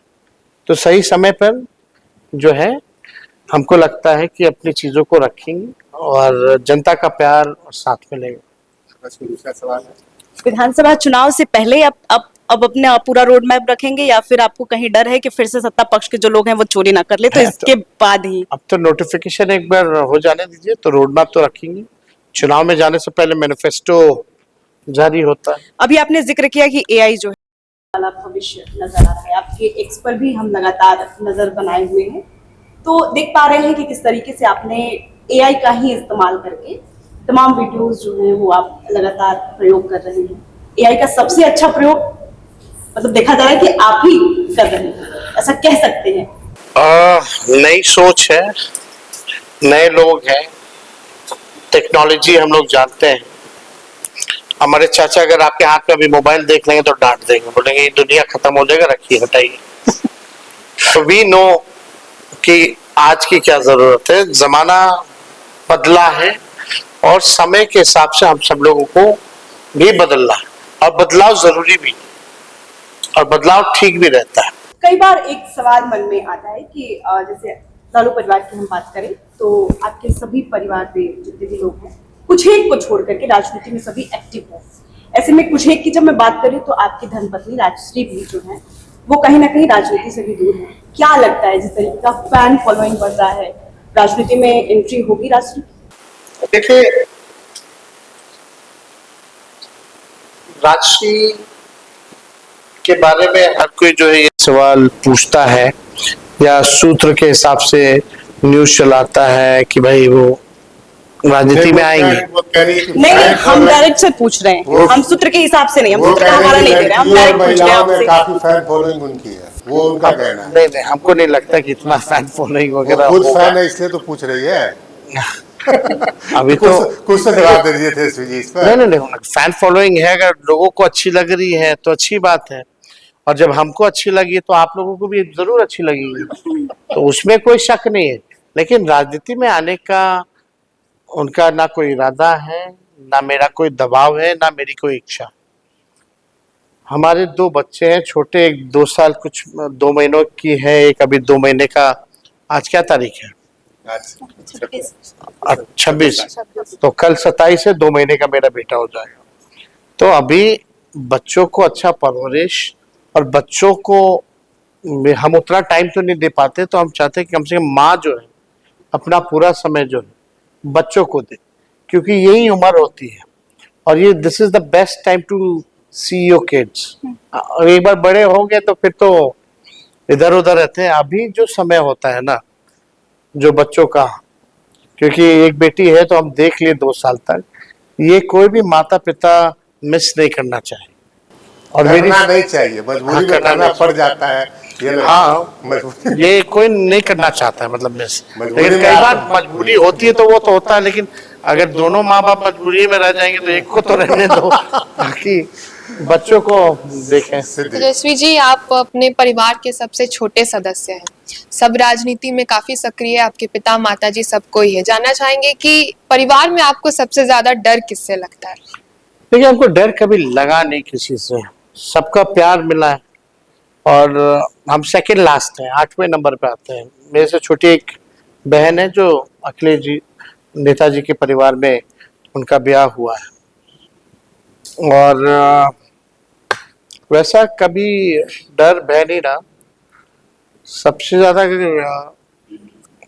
स्कूल छोड़ करके कभी क्रिकेट खेलने भागना होता था या दोस्तों के साथ भागना होता था, तो वो दौर जब पापा रेल मंत्री थे तो ज्यादा समय दिल्ली बिताने लगे थे, तो कभी बंक करना हो या कभी रात में निकलना हो तो केवल इस चीज को छुपाने के लिए डर लगता था कि पता ना चल जाए, बाकी और कोई चीज का डर नहीं लगा। कभी घर में किसी से मार खाया, फिर चाटा वाटा खाया मम्मी पापा? नहीं, हम और तेज हम लोग खूब लड़ते थे, उठा पटक। कभी दीदी निशा जी सबसे बड़ी बहन, तो दीदी के हाथ में चाटा वाटा, चाटा वाटा क्रिकेट के फेर में लोग खाते माँ हैं। से डांट खाते थे जब स्कूल बंक करते थे। क्रिकेट के फेर में जो चस्का लग जाता है वो तो क्रिकेट खेल। तो फिर हम तो दिल्ली में अकेले रहते थे, मिशा रहती थी, निशा दी, तो उतना समझ ही थी कि तो, लेकिन लोग को ये भी पता था कि अच्छा खेल रहा है, जो फीडबैक वगैरह जो मिलता था। हाँ, मैं विजय हजारे खेला, बिनू माकड़ आपने खेला, सारी चीजें। आपके परिवार के सारे लोग राजनीति से जुड़े हुए हैं, जैसे आप हो गए, लालू जी हो गए, राबड़ी देवी जी हो गई, आपकी दोनों बहनें होंगी, भाई होंगे। जब आप डाइनिंग टेबल पे बैठते हो तो किस मुद्दे पे बात होती होगी? राजनीति कोई नहीं बात करता, पारिवारिक, जैसे दिन हम भर लोग तो की। राजनीति होता रहता है। हाँ। तो उस समय जो है आप देखिएगा, राजनीति बातें नहीं होती हैं, उस समय घर परिवार के बारे में बात होती है। मेरी 7 बहनें हैं और बहनें बाहर हैं, उनके बच्चों के बारे में, हम लोग के बारे में, घर परिवार दोस्त यार के बारे में वो ज्यादा चर्चा होती है। वैसे दिन भर कोई मतलब भी नहीं है, क्योंकि सुबह से रात तक तो इसी चीज में रहते हैं। अब घर जाएंगे तो हम अपने बच्चों के साथ खेलेंगे, बीवी के साथ रहेंगे, माता पिता का कोई सलाह या कहीं घर में कहीं कुछ प्रोग्राम हुआ या कोई बातें आती रहती है, बहनों के साथ ये हुआ, भाई के साथ ये है, उसका बर्थडे है, उसको विश कर दो, ये कर दो। अब आप सोचे बहुत लंबा परिवार है ना, अब सोचिए 15 तो मेरा 15-16 तो वही होगा मेरा भगना भगनी। तो उनका कभी जन्मदिन, कभी माँ बहन जीजा जी लोग, तो इतना बड़ा परिवार है, कुछ ना कुछ इवेंट डेली होता रहता है। नेताजी और सबके हाँ एक शिकायत है कि हम समय नहीं दे पाते हैं, उन लोगों के बच्चों के जन्मदिन पे नहीं जा पाते हैं, उनके एनिवर्सरीज पे हमको समय नहीं मिल पाता है। और इतना कभी कभी हम लोग व्यस्त रहते हैं कि फोन पे भी याद नहीं रहता है कि विश करते हैं, तो 1-2 दिन खत्म हो जाता है हम लोग का एनिवर्सरी या बर्थडे, तब हमको कॉल करना पड़ता है। तो इसकी शिकायत लोगों को रहती है, लेकिन वो लोग भी समझते हैं। सर जैसे अभी आपने अपने बच्चों को लेकर बताया, अपने बच्चों के बारे में बात किया, तो मेरा सवाल उनके लिए ही है कि जहां हर माँ बाप जो है अपने बच्चे को एक अच्छा भविष्य देना चाहते हैं, तो इराज और कात्यानी जो है उनके भविष्य को लेकर आपने क्या सोचा है? हम कुछ नहीं सोचेंगे, जहाँ जो करना करो, जिस फील्ड में अच्छे हो, प्रेशर नहीं बनाना चाहिए। अभी एक वीडियो आपने देखा, एक वायरल हुआ, एक स्कूल से 4थी मंजिल से एक बच्ची जो सुसाइड कर दी। जी तो आजकल स्ट्रेस फ्री लोगों को, बच्चों को रखना चाहिए। इतना कंपटीशन का जमाना हो गया है और इतना प्रेशर बच्चों पर है, वो मेरे ख्याल से वो नहीं रखना चाहिए। जिस फील्ड में है, जो बच्चे चाहे करना, हमको लगता है कि आज के जमाने के पेरेंट्स को उस हिसाब से जो है बच्चों को सपोर्ट ज्यादा करना चाहिए, दोस्त बन के ज्यादा रहना चाहिए, ताकि आपसे कोई बात छुपाए ना। तेजस्वी इराज को आप क्रिकेटर बनाना चाहेंगे या पॉलिटिशियन? जो मन करेगा वो चाहेगा। आपकी कभी फादर के मन में इच्छा होती है, हम लोग को भी अपने बेटे को लेकर इच्छा होती है कि बेटा ये काम करे? ठीक है, अलग बात है कि बेटा जो कहता है वही हम नहीं मानते हैं, या हमें उसकी जो इच्छा है। देखिए, हम चाहते हैं कि बच्चों में जब तक की उम्र है, sports is also important, not only education, sport is also equally important now days. Art भी बड़ा इम्पोर्टेंट है आज के डेट में। तो आप देख सकते हैं जमाना बहुत बदल गया है। आप देखिए इंजीनियर लोग का क्या कमाई है, कितना लोग डिग्री लेकर के भी नौकरी नहीं मिल रहा, लेकिन एक जमाना था इंजीनियर बनने का।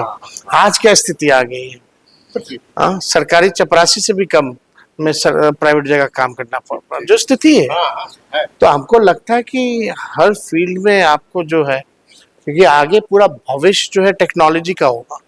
आप सोचिए, अब एआई आके आपका क्या बना देगा, मेरा क्या बना देगा, कोई भरोसे नहीं। सोचिए और 20 साल बाद क्या डेवलपमेंट होगी इस फील्ड में, तो वो जमाना क्या होगा, बच्चे उसमें क्या पढ़ेंगे, आज का क्या सब्जेक्ट है, उस जमाने का क्या सब्जेक्ट होगा।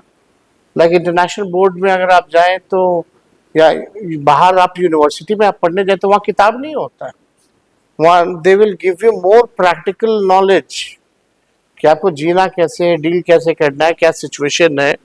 तो प्रैक्टिकल जो है वो आपको ज्यादा सिखाते हैं। यहाँ क्या होता है, एज एन एग्जाम्पल पढ़ाई है, आपको बोलेगा ऐसे लिखो, इस फलना पे लिखो, ये आपको एक लिटरेचर का एक चैप्टर पढ़ा देगा, आपको उसी में से आंसर देना है, जो पढ़े हैं उसमें से, यानी रट्टा लाओ और लिख दो आंसर। लेकिन विदेश में क्या है कि आपको एक सब्जेक्ट दे देगा, आप अपना ख्याल लिखिए, अपने तरीके से लिखिए। तो उसमें ह्यूमन डेवलपमेंट जो है मेरे ख्याल से ज्यादा होता है। तो अब जब होगा समय तो ये सब चीजें बात होगी। तेजस्वी जी, लालू जी को कई बार देखा गया है कि उनको खाना बनाना बहुत पसंद है और खाना खाना भी पसंद है। आपको खाना खाना पसंद है, ये तो जग जाहिर है। क्या आपको खाना बनाना पसंद है? हम खाना बनाते हैं, कोविड के टाइम में हम सीखे थे। सबसे अच्छा क्या बना लेते हैं आप? हाँ, सबसे अच्छा क्या बना लेते हैं? देखिए, हम कॉन्टिनेंटल फूड ज्यादा अच्छा बना लेते हैं। और खाने की अगर बात करें तो सबसे अच्छा खाना खाना क्या पसंद है आपको? मेरे को खाने में कोई कुजीन दे दीजिए, कुछ भी दे दीजिए, कोई मतलब स्वादिष्ट होना चाहिए। कुछ फेवरेट, जैसे किसी को मटन चिकन क्या मेरे पसंद को है? मुगलाई भी पसंद है, मेरे को इंडियन भी पसंद है, नॉर्थ इंडियन, साउथ इंडियन, पहाड़ी फूड भी पसंद है, मेरे को नॉर्थ ईस्ट का भी पसंद है, गोवन भी पसंद है, मेरे को मेडिटेरेनियन फूड भी पसंद है, जापानीज बहुत पसंद है, थाई पसंद है, मेरे को अमेरिकन फास्ट फूड बहुत पसंद है, इटालियन बहुत पसंद है, फ्रेंच बहुत पसंद है। तो अगर आप सी फूड बहुत पसंद है, हम तो ऑयस्टर बहुत खाते हैं बाहर जाते हैं तो। मेरा दूसरा सवाल, लालू जी को देखते थे, मैंने देखा तेजस्वी जी कि वो जब कभी कभी खाना बनाए- ऑयस्टर जो होता है लाइव खाना पड़ता है, शायद आप लोग को पसंद नहीं है। बोला था हम देखते लालू जी जो खाने बनाने को एक्सप्लेन करते थे कि कैसे परवल की मुंह में सब्जी- पानी हाँ, आ मुंह में जाता है। पानी आया था कि और खिलाते भी उतना ही चाव से थे। परवल की सब्जी कैसे बनाए, पहले उसको छीलना ऐसे, फिर उसके बीच में चीरा लगा किस तरीके से काटना, फाका लगा के, फाका लगा के।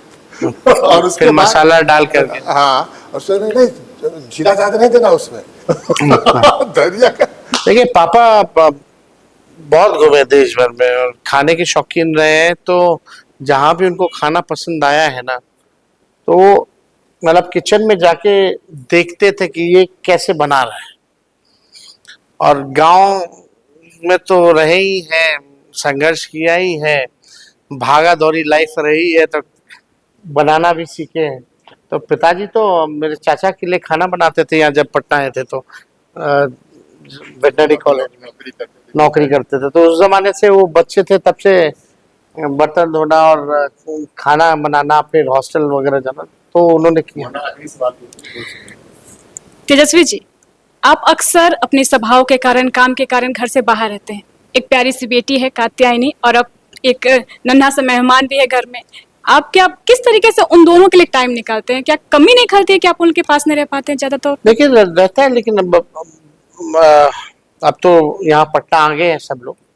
प्रेगनेंसी के टाइम में मेरी वाइफ वहाँ थी, तब थोड़ा और प्रॉब्लम होता था, बच्ची भी दूर है तो घर थोड़ा सुना सुना लगता था। अब लोग घर में आ गए तो अभी सुबह मिल लिया या रात में जाएंगी तो मुलाकात हो जाती है, मिलना हो जाता है। तो हमको लगता है कि बच्चों को भी जो है एंगेज करके रखना चाहिए। तो हम लोग पेरेंट्स के तौर पे, मेरी वाइफ जो है ड्राइंग सिखाना, लैंग्वेजेस अभी सिखा रही है। अब स्पेनिश उसको 1 से 20 आ गया है, काउंट करना, अलग भाषा सिखाना, एनिमल्स के बारे में, बर्ड्स के बारे में, प्लांट्स के बारे में, क्रिएटिव चीज़ें। मतलब आप खिलौना भी दीजिए तो उसको ऐसा लर्निंग वाला दीजिए, क्रिएटिव चीज़ दीजिए ताकि उसमें वो उलझी रहे। तो हम लोग उतना फ़ोन वोन नहीं देते हैं। हालांकि आजकल के बच्चे जो है आजकल बिना टैब वैब के रह नहीं पाते हैं, तो वो एनिमल लवर बहुत है।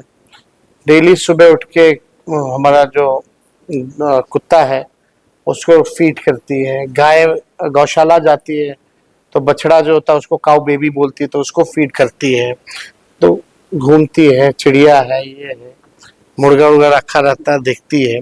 तो इन सब में ज़्यादा हम लोग जो है उसको इन्वॉल्व किए हुए हैं, तो वो पिक बहुत जल्दी करती है कोई भी चीज़। तो हमको लगता है कि इन सब चीज़ों के बारे में ज़्यादा बताना बेटर है। हालांकि 3-4 पोएम वगैरह बहुत आराम से बोल लेती है हिंदी में, बहुत आपका जो काउंटिंग वगैरह ABCD Z तक जो है वो भी कंप्लीट कर ली। तो हमको लगा क्विक लर्नर है। अभी हम बस देख रहे हैं कि पटना में कोई अगर प्ले स्कूल, क्योंकि बच्चों यहाँ और कोई बच्चा तो है नहीं जिसके साथ उसका इंटरेक्शन हो। हालांकि कलकत्ता में थे तो वहाँ उनके रिश्तेदार साला वगैरह के बच्चे मिल जाते थे तो लोग जाते थे। अब देख रहे हैं कि कहाँ इसको हम भेजें ताकि बच्चों से भी इंटरेक्शन हो। हम चाहते हैं कि ये अपने रूट्स को ना भूलें, तो पढ़ाई लिखाई जो हो शुरुआती दौर में, they should know your roots, where you coming from, कहाँ से आप आ रहे हैं, तो उसमें ज़्यादा ध्यान। चलिए, तो बहुत शुक्रिया तेजस्वी जी। तेजस्वी यादव हमारे साथ थे और हमने राजनीति की बात ही नहीं बल्कि इनके मन की बात आज की। एक अलग किस्म का इंटरव्यू हमने किया आपसे। और हम नहीं, हम तो कहेंगे कि देखिए आप लोग तो इनके अंडर काम कर रही है, प्रबोध जी के सबसे ईमानदार पत्रकार है। तो हमको लगता है कि आप लोगों का भी जो ग्रूमिंग होगा वो एज अ पत्रकार होगा। आजकल तो टीटीएम वाले लोग बहुत हैं। शुक्रिया तेजस्वी यादव जी। तो तेजस्वी यादव जी हमारे साथ थे और हमारी फर्स्ट बिहार की पूरी टीम थी। हमने परिवार राजनीति से लेकर परिवार तक की, बच्चों तक की बात इनसे की। आगे चुनाव है, बड़ी लड़ाई इनको लड़ना है, तो हमारी ओर से शुभकामना है इस लड़ाई में उनकी जीत हो। फिलहाल हम इजाजत लेते हैं। बहुत बहुत धन्यवाद। शुक्रिया शुक्रिया।